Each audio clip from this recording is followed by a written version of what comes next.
When you're buying a natural product, you must be aware of what levels of the constituents are within there. And it's a real cop-out for companies to say, oh, we can't do that because they vary and we can't give you how much of that constituent is in there.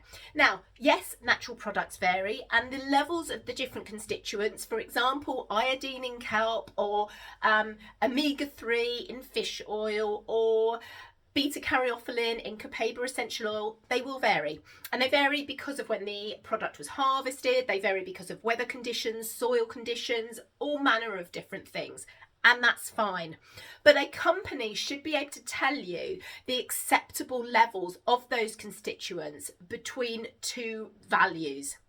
And therefore what they base their dosing on, because certain products, for example omega-3, we want a therapeutic dose for our dogs, at least 1,000 milligrams per 10 kilograms of body weight. And for a company to just say, oh, you're a pump, that's not good enough. What is a pump? And I email these companies and I say, your omega-3, blah, blah, blah, can you tell me how much is in a teaspoon of omega-3 in 5 mils of, what is it? And so many companies cannot tell me. And this is a real problem. So I just emailed Door West Herbs, which is a huge company, and I wanted to know how much iodine was in their kelp product. And I also wanted to know how much omega-3 was in their plant-based omega-3 product, which is, I think, called Omega Star, okay?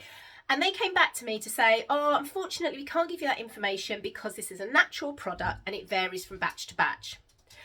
What a complete and utter cop-out. So yes, as I said, it does vary, but a company, when they're selling a product, should be able to tell you that it is between this and this, because otherwise, what are you actually giving your dog? You don't know. You do not know what levels of kelp with iodine in it that you are giving your dog. You do not know what levels of omega-3 you are giving your dog. You don't know if with your copaiba essential oil, what levels of beta-caryophyllene you're giving your dog. And you should be.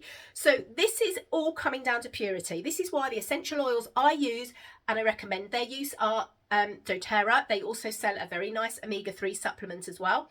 And obviously, if you want any information about managing your dog using essential oils, please reach out to me for all the education I give. But, start asking those questions, because if you don't know what is in that product, you do not know how much you're giving your dog. You don't know if it's interacting with anything that you may be giving them from a medication point of view.